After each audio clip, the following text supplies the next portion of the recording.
श्री स्वामी समर्थ. बखर भाग 13. बसाप्पा तेल्याचा भाग्योदय. बसाप्पा तेली मंगळवेढ्यास राहत होते. एके दिवशी ते जंगलात फिरत असताना कंटकांची शय्या करून त्यावर श्री स्वामी समर्थ निजले होते हे बसप्पानं पाहून तो त्यांची एकनिष्ठ भक्ती करू लागला. घरी त्याची बायको मोलमजुरी करून पोट भरीत होती. घरी दारिद्र्य फार.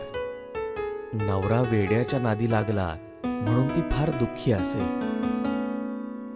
याप्रमाणे बरीच वर्ष गेली.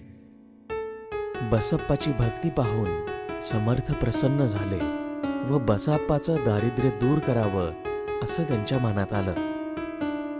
त्यानुसार एके दिवशी 4 घटका दिवस असताना बसप्पाला बरोबर घेऊन जवळच काटवण म्हणून गाव आहे त्या गावाच्या जंगलात स्वामी गेले. महाराज पुढे व बसप्पा मागे. याप्रमाणे जाता जाता सूर्यास्त झाला.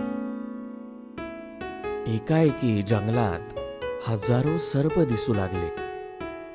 जिकडं पाहावं तिकडं सर्पच सर्प. हे सारं पाहून बसाप्पा घाबरला व त्याने स्वामींचे चरण धरले.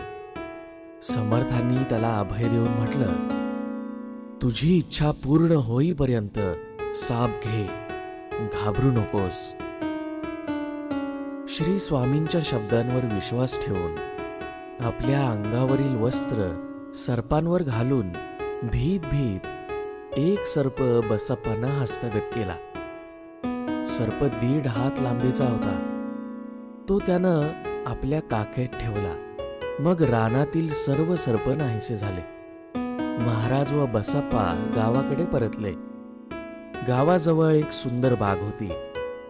तिथे महाराज बसले व बसप्पाला आज्ञा केली, तुझ्या त्या झोळीत धन आहे, ते घेऊन स्त्री पुत्रांसह आनंदानं राहा. महाराजांच्या चरणी मस्तक ठेवून बसाप्पा स्वगृही गेला. भ्रतार घरी आलेला पाहून पत्नीलाही आनंद झाला. तिच्या समक्ष काखेतील गाठोडं काढून ते सोडून पाहतो तो सर्पाच्या ऐवजी 52 कशी सोन्याची लगड त्यांच्या दृष्टीस पडली. त्या पती पत्नीचा आनंद गगनात मावेना. प्रातःकाळी त्या दाम्पत्यानं महाराजांची पंचारती केली. पुढे जन्मभर त्यांना कधीही दारिद्र्य आलं नाही.